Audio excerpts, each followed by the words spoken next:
लखनऊ से एक खबर है जहां यूपी की शीरा नीति में उत्तराखंड को वरीयता। नई शीरा नीति में देसी शराब निर्माताओं के लिए 19% शीरा आरक्षित। उत्तराखंड को 25 लाख टन और शीरा निर्यात की दी गई अनुमति। निर्यात पर नियंत्रण के लिए 6 सदस्यीय टीम की गठन किया गया है। शीरा आयात निर्यात के लिए निर्धारित शर्तों का पालन आवश्यक। तो निर्यात पर नियंत्रण, शीरा आयात निर्यात के लिए निर्धारित शर्तों का पालन आवश्यक। यूपी की शीरा नीति में उत्तराखंड को वरीयता।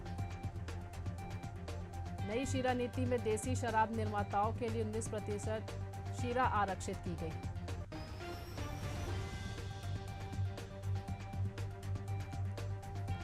चलिए इस पर जानकारी लेते हैं। दीपक पांडे हमारे सहयोगी जुड़े हुए हैं, उनसे नई 6 सदस्यीय टीम गठित की गई है। शीरा आयात निर्यात के लिए निर्धारित शर्तों का पालन आवश्यक बताया जा रहा है। क्या इस पर जानकारी है दीपक?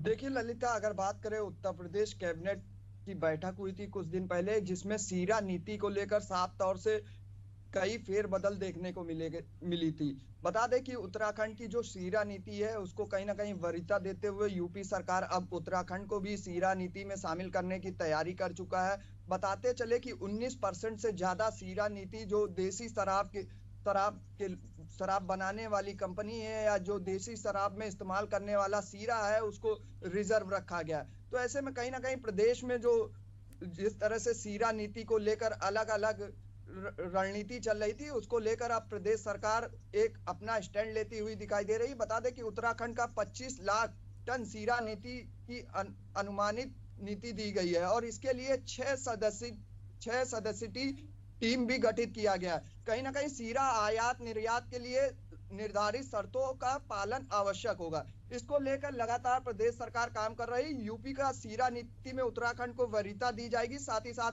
नई शीरा नीति में देशी शराब निर्माताओं के लिए 19% शीरा आरक्षित रखा गया। बता दें कि जिस तरह से गन्ना का उत्पादन यूपी के साथ साथ उत्तराखंड में बृहद स्तर पर होता है, तो ऐसे में कहीं ना कहीं उत्तर प्रदेश सरकार लगातार समन्वय के साथ उत्तराखंड और उत्तर प्रदेश की शीरा नीति को एक साथ काम करने के लिए निर्धारित किया गया और इसके लिए अलग अलग कमेटी बनाई गई है। कमेटी में 6 लोग रहेंगे जो शीरा नीति का नियम है उसको किस तरह से लागू करना है, शीरा नीति को किस तरह से प्रयोग करना है, इसको लेकर तमाम रणनीति तैयार की जा रही है।